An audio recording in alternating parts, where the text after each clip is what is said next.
Oi pessoal, como é que vocês estão? Espero que bem. Bom dia, né? Que é a hora que eu estou gravando essa aula. Boa tarde, boa noite. Espero que vocês estejam acompanhando as videoaulas, né? Entendendo o conteúdo que está sendo passado para vocês, fazendo as atividades. Não deixem de fazer as atividades, certo? Também não deixem de enviar suas dúvidas, ou seja, aquilo que vocês não entenderem, vocês mandam as dúvidas, questionam, certo? Que eu vou estar respondendo vocês sem dúvida nenhuma, certo? Para a gente ficar sem dúvida e conseguir compreender ao máximo o conteúdo que está sendo passado aqui para vocês na forma dessas videoaulas, certo? Na aula passada, o que a gente estudou na aula passada? Na aula passada a gente estudou o processo do início daquilo que a gente chama da concepção, né, da fecundação. Ou seja, no caso daquelas pessoas elas terem tido relações sexuais, né, sem nenhum método contraceptivo, ou seja, sem nenhum método para evitar a concepção, a gente chama de métodos contraceptivos, são os métodos para evitar a gravidez, né, para evitar uma gestação. Então a gente viu lá que se a pessoa tiver relações sexuais sem utilização de nenhum desses métodos, que a gente vai ver nas próximas aulas, a gente vai ver alguns tipos de métodos contraceptivos, a pessoa pode, né, engravidar, né? Então, eu expliquei a vocês na aula passada também a questão lá do ciclo menstrual, né? Então as etapas dos ciclos, as fases dos ciclos, e eu expliquei lá que se a pessoa tiver relações sexuais sem os métodos contraceptivos, naquele período lá que a gente chama de período fértil, né? Que seriam compostos pelo quê? O dia da ovulação, né? Que seria lá o dia 14 do ciclo menstrual, e aí, para ser uma faixa segura, né? 3 dias antes e 3 dias depois, né? Porque existe aquela possibilidade do espermatozoide sobreviver por até 72 horas no corpo, dentro do aparelho reprodutor feminino, certo? Então, este período fértil aí, se a pessoa tiver relações sexuais sem nenhum método contraceptivo, muito provavelmente pode acontecer o processo de fecundação, ou seja, o espermatozoide ele vai alcançar o óvulo lá na altura das tubas uterinas, né, ou das trompas, chamadas também de trompas de Falópio, e aí acontece o processo de fecundação. Aí eu mostrei lá as etapas que acontece a fecundação, né, até a chegada do espermatozoide no óvulo, a conexão do espermatozoide lá na corona radiada, né, a liberação das enzimas digestivas presentes no acrossoma do espermatozoide, né, naquele capacetezinho que ele tem, a conexão dessas enzimas, a abertura de passagem na corona radiada na zona pelúcida, até que o espermatozoide ele encontre a membrana plasmática, ou seja, a membrana que reveste o óvulo, né? Então vai ter lá a conexão entre a membrana que reveste o espermatozoide e a membrana do óvulo, a membrana celular, né, que a gente chama de membrana plasmática, e vai ter essa ligação entre essas duas membranas. Então vai entrar no interior do óvulo o citoplasma, né, ou seja, aquilo que preenche a célula do espermatozoide, o pronúcleo, né, que é o núcleo do espermatozoide, que vai estar lá com os cromossomos que foram cedidos pelo pai, né? E lembrando lá que a peça intermediária do espermatozoide, ou seja, onde estão as mitocôndrias e presa ao flagelo, ela não entra no óvulo, certo? Ela fica fora do óvulo. Então, as mitocôndrias, que são organelas, ou seja, são estruturas celulares que servem para produzir a produção de energia nas células, as que a gente tem em todo mundo, é herdada de nossa mãe. Ou seja, as mitocôndrias de nossas células são todas herdadas de nossa mãe, não são herdadas do nosso pai, certo? Ela é uma organela das células que, como ela fica, a peça intermediária do espermatozoide, ela não entra no óvulo, ela é descartada no processo de fecundação. Então, todas as mitocôndrias, ou seja, essas organelas que produzem energia, né, no espermatozoide, eles não entram no óvulo. Então, a gente herda, além do material dos 23 cromossomos da nossa mãe e dos 23 cromossomos do nosso pai, todas essas organelas que a gente tem em todas as células do nosso corpo são herdadas de nossa mãe, certo? Então, por que eu falo isso? Porque tem alguns casos de pessoas que têm problemas algumas condições, né, que a pessoa tem problemas na produção da energia celular, né, na produção da energia nas células. E aí esses problemas podem ser herdados exclusivamente por causa das mitocôndrias da mãe. Ou seja, se a mãe tiver esse problema, provavelmente os seus filhos vão ter. Porque como a gente herda exclusivamente as mitocôndrias de nossa mãe, certo?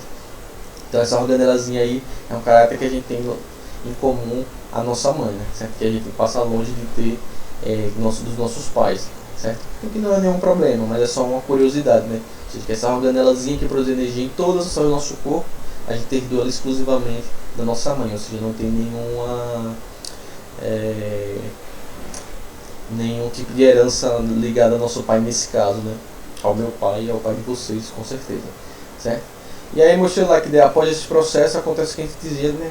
Que ocorreria ali a fusão lá mais ou menos no primeiro dia, entre o primeiro e o segundo dia. Após a fecundação a gente teria lá a fusão dos núcleos, né? Ou os pronúcleos do espermatozoide e do óvulo, né? Então quando eles se juntam, eles vão unir aqueles 23 cromossomos da nossa mãe e 23 cromossomos do nosso pai. E aí forma né, aquela célula que a gente chama do zigoto. O zigoto é aquela célula originária, ou seja, a célula que vai dar origem a todas as células do nosso corpo, né? Então o zigoto ele vai começar o processo de divisão celular, que a gente chama de clivagem, né? Ou seja, ele vai começar a formar novas células. Então essas células vão se multiplicando, sempre assim, uma célula formando duas, sempre dobrando, né? Essa divisão celular que a gente chama de mitose, que é uma divisão celular que origina cópias daquela célula, da mesma célula. A mitose acontece no nosso corpo sempre, assim, nas células da pele, sempre que está tendo substituição de células no nosso corpo, ela vai fazendo por mitose. A mitose, lá no desenvolvimento embrionário, a gente chama de clivagem, certo? Então nesse momento aí, a gente teve a fecundação, mas não é considerada ainda a gravidez, certo? Ou seja, não aconteceu ainda a gravidez. Então essas células elas vão se multiplicando, uma dando origem a duas, de 2 a 4, 4 a 8, 8 a 16, 16 a 32, e ela vai se multiplicando numa velocidade bem grande, certo? Mais ou menos lá com ela vai se multiplicando e sendo deslocada pela tuba uterina. Mais ou menos com 7 a 9 dias, 7, 8 ou 9 dias, após a fecundação, o embrião que ele cai no útero, ele vai fazer o processo de fixação na parede do útero, lá no endométrio, né? Ele vai cavar o endométrio e vai se prender no endométrio, impedindo assim que o endométrio se solte ao final do ciclo menstrual, formando o que a gente chama da menstruação, certo? Essa fixação do embrião é aquilo que a gente chama de nidação. Então a nidação ela dispara uma série de sinais no corpo da mulher que impede que ocorra o processo de contração dos músculos do útero, né, o miômetro, e assim impeça a liberação do endométrio, ou seja, o endométrio não se solta. Porque ele não se solta? Porque se ele se soltar, o embrião vai sair junto, e aí vai acontecer o processo que a gente chama de aborto natural, né? Certo? Na próxima aula eu explico um pouquinho mais sobre a questão do que é o aborto e como é que ele pode ser, o que ele pode ocorrer, né? Como ele pode ocorrer. Certo? Então, quando acontece o processo de nidação, ou seja, a fixação do embrião na parede uterina, aí, ou seja, no endométrio, aí a gente pode dizer que aconteceu a gravidez, ou seja, pode considerar que aquela pessoa está grávida, ou seja, ali iniciou a gestação, quando acontece o processo de nidação. Então, como a nidação impede a liberação do endométrio, como ela impede o processo de menstruação, então a ausência de menstruação é o primeiro sinal de gravidez, certo? Então, se a pessoa teve relações sexuais sem uso de nenhum método contraceptivo, não menstruou quando deveria menstruar, é um sinal que que a pessoa pode estar grávida, né? Aí ela pode fazer o teste. Tem dois testes, né? Tem um teste de sangue, que vai detectar os hormônios da gravidez, né? E também tem o teste da urina também, que capta também esses hormônios quando saem na urina, no processo de filtragem do sangue. Mais pra frente a gente vai ver como esse processo acontece. Tá, certo? Então aí iniciou a gravidez, ou seja, a pessoa é considerada grávida a partir do processo de nidação, ou seja, não tem como o embrião sair junto com a menstruação, porque a nidação impede esse processo, certo? Antes de falar das etapas da gestação, vamos falar um pouquinho sobre duas coisinhas. Uma primeira coisinha é o processo de formação de gêmeos, né? Ou seja, como é que os gêmeos acontecem. E outra que eu vou falar sobre os anexos embrionários, ou seja, as estruturas que permitem que o embrião ele se mantenha funcional, né? Ou seja, que ele possa se desenvolver até formar um novo indivíduo, certo? Aí na próxima aula eu falo das etapas da gestação, falo do parto, falo da questão da alimentação e explico um pouquinho sobre o que pode levar a um processo de aborto, certo? Então vamos agora pelo começo. Quando a pessoa tem o que eu expliquei para vocês, a algumas aulas atrás, é que geralmente a cada ciclo menstrual a pessoa libera um óvulo, certo? Então a cada ciclo, novo ciclo, em média a pessoa vai liberar um óvulo, seja pelo ovário direito, seja pelo ovário esquerdo. Então a média é que a pessoa libera esse único óvulo. Existem casos que a pessoa pode liberar mais de um óvulo por ciclo menstrual, que a gente chama da poliovulação, ou seja, a pessoa liberou mais de um óvulo, ela pode liberar 2, 3, 4. O mais comum é a cada ciclo liberar um, certo? Mas pode ser que libere 1, 2, 3 e, sei lá, 4 óvulos, depende. Quanto maior o número de óvulos é mais raro, certo? O comum é 1, 2 é comum, mas não tão comum, 3 já é menos comum, 4 já é mais raro, 5, certo? Então vai diminuindo o maior número de ovulações, de liberação de óvulos no mesmo ciclo menstrual, vai se tornando mais raro, números crescentes, certo? O normal, o usual é liberar um óvulo, certo? Então o que acontece? Como eu expliquei lá, vai acontecer o processo de fecundação e aquele embrião ele vai dar origem, se concluir o processo de desenvolvimento embrionário, a formação do feto, até a formação do bebê lá no final, durante o parto, a gente ali está tratando vai nascer um indivíduo. Mas no caso dos gêmeos, como é que pode nascer gêmeos? Como é que pode nascer mais de um indivíduo? Toda a gestação de gêmeos é igual? Quais são as diferenças? Então eu ver aqui, agora, a gente separa dois grupos de tipos de gêmeos, né? Duas classificações de gêmeos, que a gente vai ver agora. O primeiro que a gente tem aqui são o que a gente chama dos gêmeos univitelinos. Esses gêmeos univitelinos, eles podem ser chamados de outros termos. Pode ser chamado aqui, estou trazendo como univitelinos, mas eles também podem ser chamados de monozigóticos, certo? E pode chamar também esses gêmeos de gêmeos idênticos, certo? Então gêmeos univitelinos, gêmeos monozigóticos e gêmeos idênticos, eles são a mesma coisa, são três termos para o mesmo tipo de gêmeos: univitelinos, monozigóticos, gêmeos idênticos, certo? Por que a gente chama ele de gêmeos univitelinos, monozigóticos ou gêmeos idênticos, certo? Por que são chamados assim? No caso dos gêmeos idênticos, né, os univitelinos, monozigóticos, o que vai acontecer para formar esse tipo de gêmeos? Um único óvulo ele é fecundado, ou seja, no caso dos gêmeos idênticos, não acontece um processo de liberação de mais um óvulo, é um óvulo fecundado, certo? Por isso que a gente chama de monozigóticos. Por que isso acontece? Você vai ter lá um espermatozoide fecundando um único óvulo. Então ali, veja lá em cima, um único ovo fecundado se divide em duas células. Aí óvulo é óvulo, né? Óvulo significa célula ovo. Então ali está escrito ovo, é porque é célula ovo, é o óvulo. Então o que acontece? Um espermatozoide fecunda um óvulo, certo? E aí esse óvulo ele vai começar a fazer os seus processos de clivagens, ou seja, os seus processos de formação de novas células.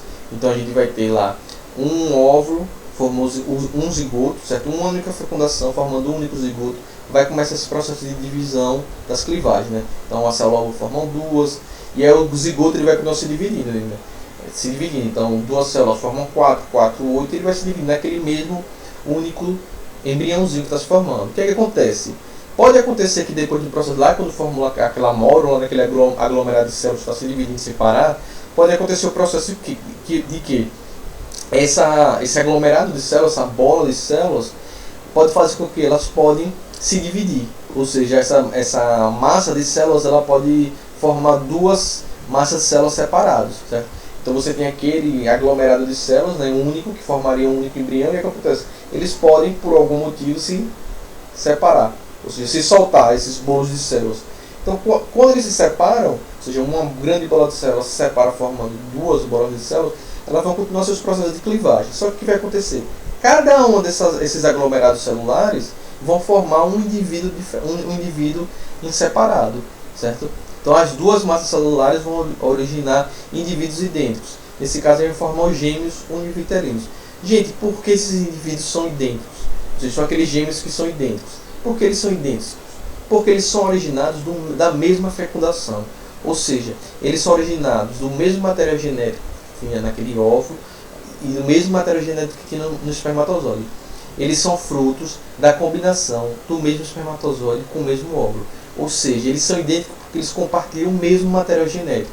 eles têm as mesmas características hereditárias que foram combinadas durante a fecundação. Então por isso que eles nascem com a fisionomia muito parecida, se não, não parecida não, praticamente idêntica, né? Às vezes com pequenas diferenças que podem se formar durante o processo de desenvolvimento lá do feto, né? Algumas diferenças mínimas, mas eles serão idênticos, terão o mesmo material genético, porque eles são frutos da mesma fecundação.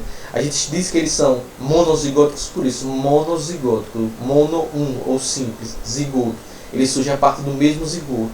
A gente chama eles de gêmeos idênticos, por quê? Porque eles compartilham o mesmo material genético, certo? Eles são frutos da mesma fecundação.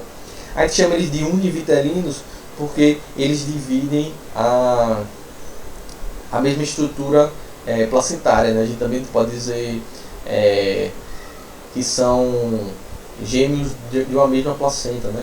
Eles vêm conectados uns lá, cada um com seu cordãozinho umbilical, já eu explico isso, certo? Então daí eles são chamados de gêmeos univitelinos, monozigóticos ou idênticos. Por quê? Porque é um espermatozoide fecundando um óvulo, ou seja, formando um tipo de combinação genética. Após a divisão celular, o que pode acontecer? Essa similaridade de células pode se dividir em dois, e cada novo bolo celular desse vai gerar um indivíduo que é idêntico, certo? Então são gêmeos idênticos. Professor, e se forem trigêmeos idênticos? Ao invés dessa mórula, dessa bola celular, essa bola cheia de células se dividir em duas, ela se divide em três. Então cada divisão dessa, cada bolinho de células desse vai formar um indivíduo. Isso aí são trigêmeos idênticos. Por quê? Trigêmeos univitelinos ou monozigóticos, porque eles vêm da mesma fecundação. Um óvulo fecundado por um espermatozoide. Professor, você divide em quadrigêmeos idênticos.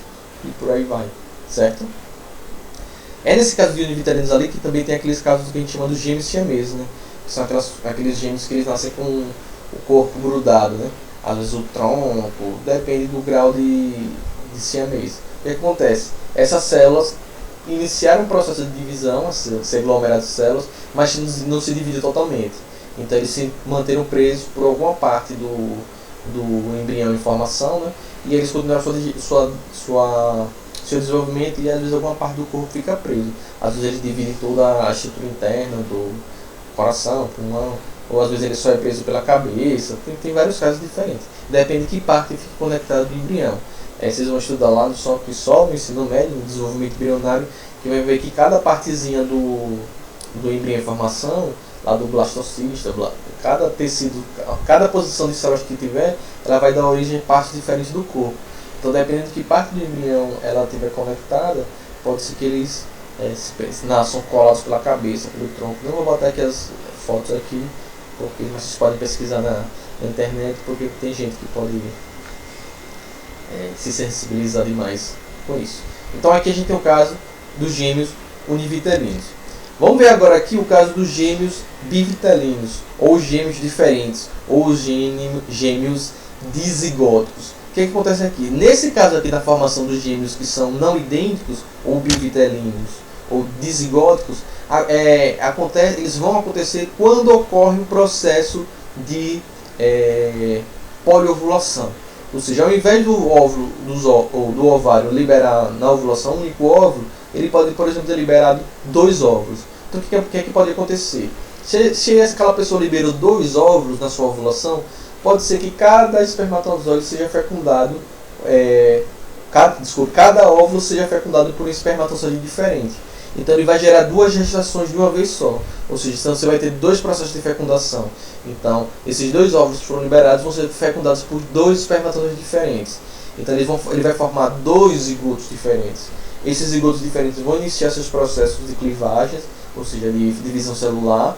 Esses 2 zigotos vão formar essas 2 massas de células independentes, e cada uma delas vai formar um indivíduo, ou seja, cada uma delas vai formar uma placenta, cada uma delas vai formar uma bolsa amniótica, e esses gêmeos eles vão ser diferentes.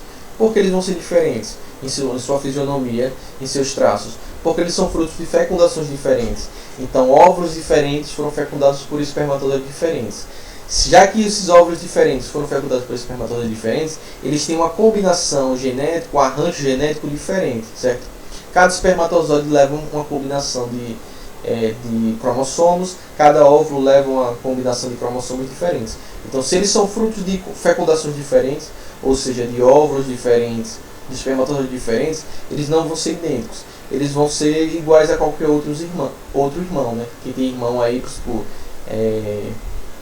Bia e Luísa, elas são irmãs, elas se parecem por ser irmãs, né? Mas elas são bem diferentes uma das outras. Elas poderiam ter nascido, por exemplo, de uma mesma gestação de gêmeos diferentes. Ou seja, a gente chamaria ele de gêmeos por quê? Porque eles são frutos de uma mesma gestação. Ou seja, eles vão nascer juntos no mesmo período, né? Como eles são frutos de uma mesma gestação, a gente chama de gêmeos. Mas eles são frutos de fecundações diferentes. Ou seja, como seria isso? Então, por exemplo, eu tenho 4 irmãos. Quer dizer, 3 irmãos, né? Comigo são 4. Então, cada um de nós foi fruto de uma fecundação diferente em uma gestação diferente. Por isso que nós não somos gêmeos. Nesse caso aí, as pessoas são gêmeas porque elas são fruto de uma mesma gestação. Ou seja, elas se desenvolvem no mesmo período gestacional, numa mesma gravidez, certo? Mas eles são diferentes, porque eles, assim como eu sou diferente dos meus irmãos, porque cada um de nós veio da fecundação de um óvulo de espermatozoide, que é o caso, por exemplo, de Bia e Luísa, né? Elas são frutos de fecundações diferentes, elas não são gêmeas, certo, gente? Mas elas são frutos de fecundações, ou elas são gêmeas. Nunca perguntei se são gêmeas, se não são gêmeas não, né? Depois me mandem aí me respondendo isso. Então são gêmeos diferentes, porque eles vão ter... o DNA delas é diferente, certo? O DNA desses gêmeos aí, eles são diferentes, certo? Eles são frutos de fecundações diferentes, são frutos de combinações genéticas diferentes, mas são da mesma gestação.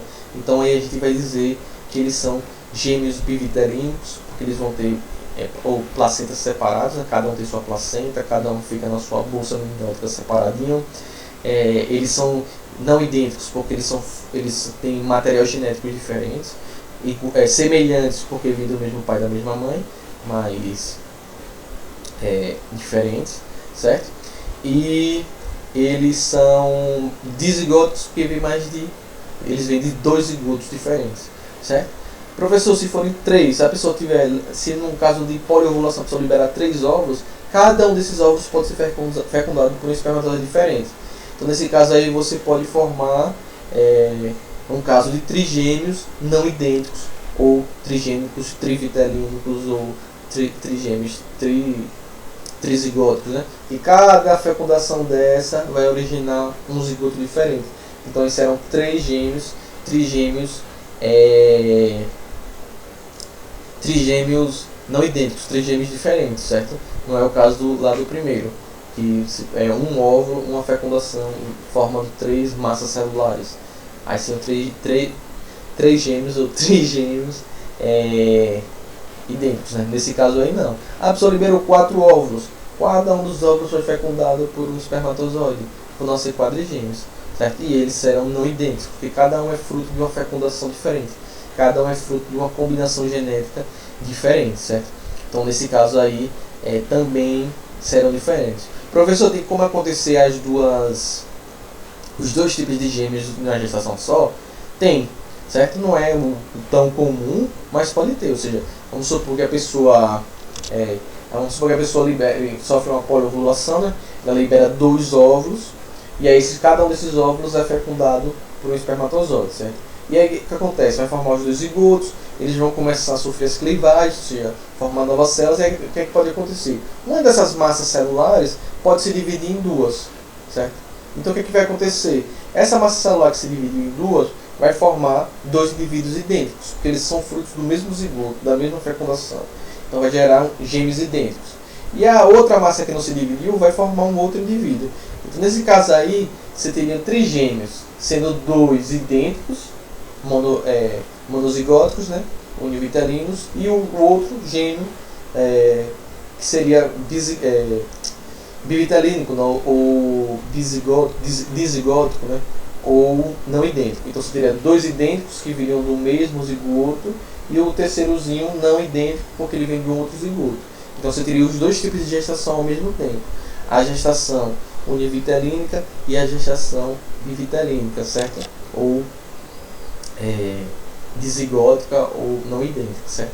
Pode acontecer isso. Outro caso que é raro, mas também que não é impossível de acontecer, é o caso das pessoas terem gêmeos de pais diferentes. Como é que acontece isso? Gêmeos de pais diferentes, no caso de pai diferente, certo? Um é filho de um pai e o outro é filho de outro pai, obviamente da mesma mãe, certo?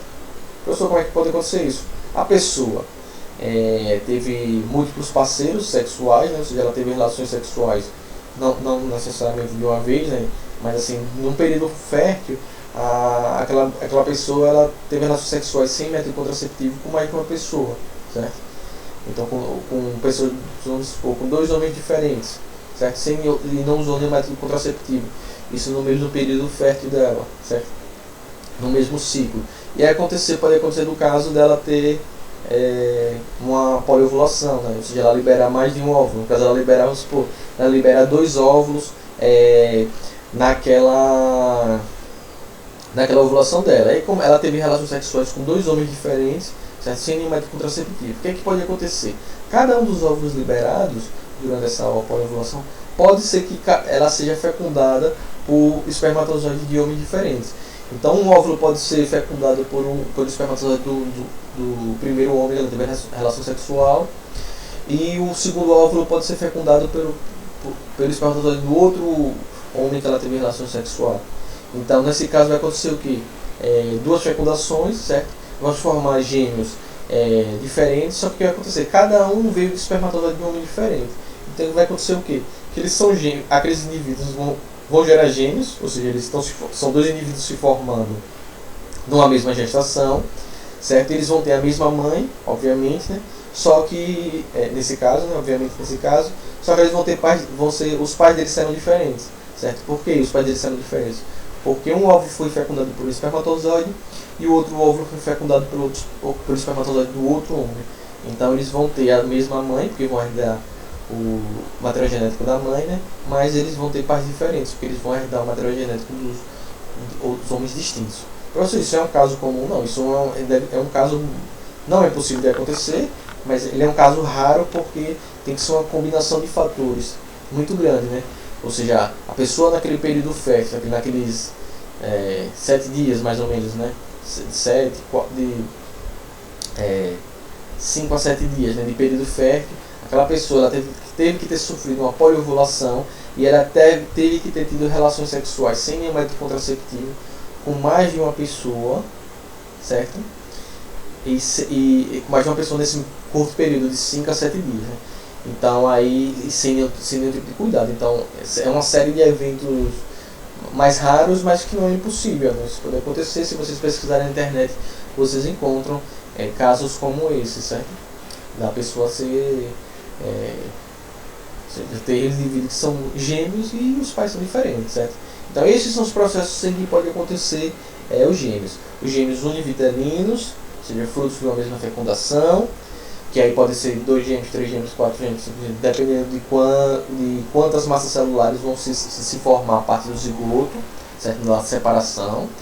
E a gente pode ter os gêmeos bivitelinos ou dizigóticos ou gêmeos não idênticos. Esses são frutos de fecundações diferentes, ou seja, a pessoa libera mais de um óvulo na gestação, ela libera mais de um óvulo na ovulação, e esses óvulos eles são fecundados por espermatozoides diferentes. Então cada fecundação vai formar um zigoto diferente, com material genético diferente, e vai formar um indivíduo diferente, chamado de gêmeos, porque eles são frutos da mesma gestação. Eles são frutos do mesmo processo e do mesmo processo gestacional, certo? Da mesma gestação. Beleza? Então esses são os 2 tipos de gêmeos. Como eu expliquei, pode acontecer os 2 casos de gêmeos ao mesmo tempo, certo? Então você pode ter ao mesmo tempo gêmeos idênticos e gêmeos não idênticos. Aí vai depender, vai ter que ter primeiro um caso de poliovulação, ou seja, a formação inicial de gêmeos não idênticos, para a partir de um desses gêmeos não idênticos a gente ter a separação da massa celular para se formar um gêmeo idêntico. Então, não tem como, por exemplo, formar gêmeos idênticos, não tem como formar gêmeos idênticos e não idênticos em um caso de que só tenha a liberação de um óvulo. Nesse caso não tem como. Nesse caso, se a pessoa só liberou um óvulo, nesse caso todos os gêmeos serão idênticos, certo? Quando a pessoa libera mais de um óvulo, ela pode formar gêmeos, gêmeos não idênticos e pode formar ao mesmo tempo gêmeos idênticos se tiver aquela separação. Então pode acontecer nesse caso, só nesse caso ao mesmo tempo, ou seja, que só pode ter os dois casos de gêmeos se a pessoa teve uma poliovulação, certo? Se ela liberou mais de um óvulo. No caso da liberação de um único óvulo, não tem como formar os dois tipos de gêmeo. Nesse caso, exclusivamente, só pode formar os gêmeos idênticos, certo? Espero que vocês tenham entendido esse processo de formação de gêmeos. Para não ficar muito, para essa aula não ficar excessivamente longa, eu vou deixar a parte dos anexos embrionários para a próxima videoaula. Então, na próxima videoaula eu falo sobre os anexos embrionários, falo sobre, né, a placenta, o cordão umbilical, falo sobre o processo de desenvolvimento da gestação, as principais etapas, o que vai acontecendo ao longo do processo do desenvolvimento da gestação, né, do desenvolvimento do feto. Aí falo lá do parto e amamentação, certo? Qualquer dúvida, vocês me mandem as dúvidas pelo e-mail, pelo Instagram. Também tem o e-mail lá da plataforma da escola, que vocês também podem mandar suas dúvidas para aquele e-mail da plataforma, que é Luciano, que gerencia a plataforma, ele me encaminha. Ou seja, vocês podem entrar em contato, não deixem de entrar em contato com todas as formas possíveis, certo? O Instagram, meu e-mail e o e-mail da plataforma da escola, certo? Se cuide, fique bem, lave as mãos e até a próxima videoaula. Espero que a gente se encontre agora só provavelmente em junho. Um abraço. Tchau.